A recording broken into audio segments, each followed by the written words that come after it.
छठा प्रश्न में क्या कह रहा है, व्याख्या कीजिए कि इतना 7 गुना 11 गुना 13 जोड़ 13 ये जो है और ये दोनों ही क्या है, भाज्य संख्या है।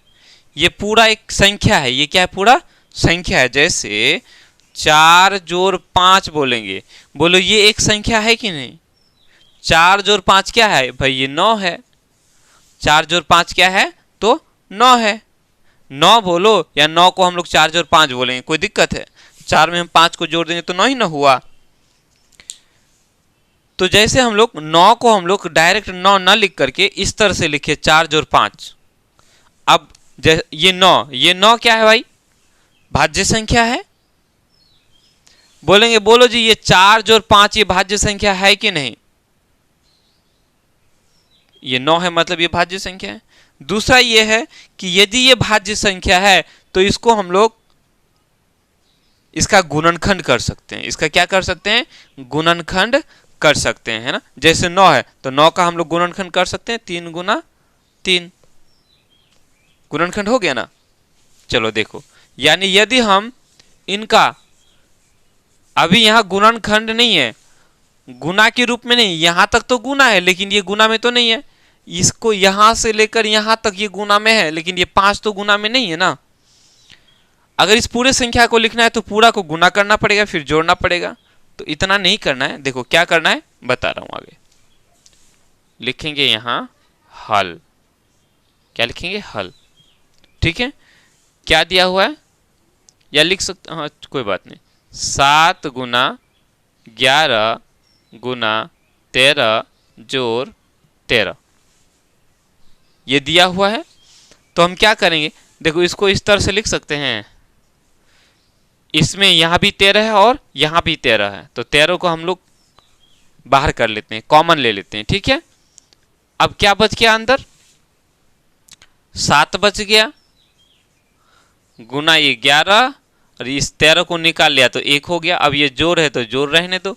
उसके बाद देखो ये 13 है, 13 को हमने बाहर कर लिया तो यहां क्या बच गया, 1 बच गया, है ना, 1 बच गया ना। तो अगर फिर इसको अगर आगे करेंगे, 13 को इसके साथ गुना करेंगे तो क्या हो जाएगा, इतना हो गया, फिर जोड़ 13 गुना 1 करेंगे तो 13 हो गया।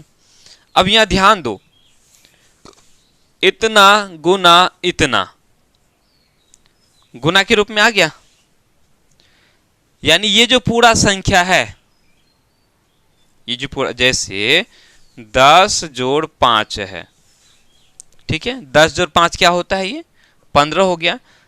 ये एक संख्या है, 10 जोड़ 5 क्या है, एक संख्या है। तो कौन सी संख्या है भाई, ये 15 है, छोटी संख्या है, इसलिए हमने, ये छोटी है इसलिए हमने जोड़ दिया।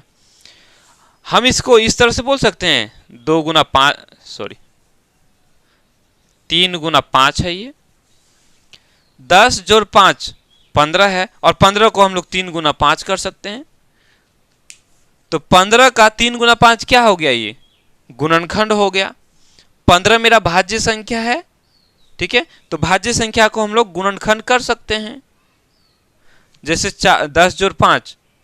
ठीक उसी तरह से देखो, इस पूरे को और इसको हमने जोड़ दिया तो ये एक संख्या बन गया। ठीक है, अब इस संख्या को हमने क्या कर दिया, गुना के रूप में लिख लिया। यहां गुना के रूप में नहीं है, यहीं तक है ये गुना, यहां जोड़ है फिर। ठीक है, तो ये पूरा गुना में नहीं हुआ, इसको हम, इस पूरे संख्या का ये गुणनखंड नहीं है। यहां अगर देखेंगे तो ये और ये पूरा, अब ये गुना के रूप में 13 गुना इतना ब्रैकेट में है ना, इस पूरे को हम लोग गुना बोलेंगे। इसको आगे चाहे तो बढ़ा सकते हो, ना भी बढ़ा सकते हो, कोई बात नहीं, नहीं भी बढ़ाएंगे तो यहीं तक हो गया तो बस हो गया, 13 गुना इतना। जैसे 10 जोड़ 5 को हमने 3 गुना 5 लिख लिया, तो 10 जोड़ 5 का गुणनखंड कर दिया, 3 गुना 5 भाई, 10 जोड़ 5 15 हो गया, और 3 5 15 हो जाता है, गुणनखंड कर दिया।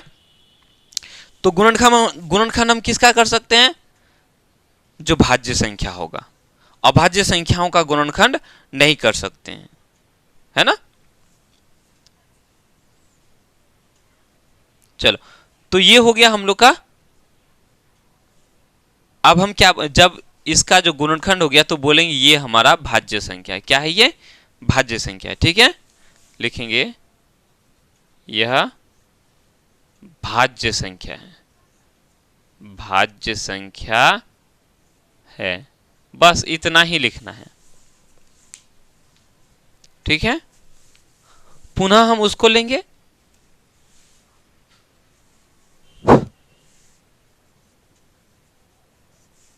सात गुना 6 गुना 5 गुना 4 गुना 3 गुना 2 गुना 1 जोड़ 5 है। इसको भी हम अगर देखेंगे, देखो यहाँ 5 है, इसमें भी 5 है, तो हम 5 को ले सकते हैं।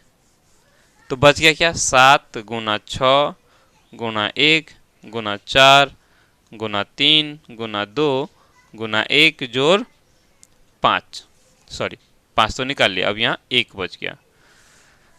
इस पूरे संख्या को भी हमने क्या कर दिया, गुणनखंड के रूप में लिख लिया। जब इसको गुणनखंड के रूप में लिख लिया तो यह भी क्या हो गया, भाज्य संख्या हुआ। यह भी भाज्य संख्या है। बस छोड़ दो, इतना ही लिख लिया, काम इसका खत्म हो गया। भाज्य संख्या है मतलब उसका हम लोग गुणनखंड कर सकते हैं, तो हम लोगों ने इसका गुणनखंड कर दिया। ठीक है, इसका भी गुणनखंड कर दिया, मतलब ये भी हमारा भाज्य संख्या है। क्लियर? तो चलो इतना ही, उतार लो।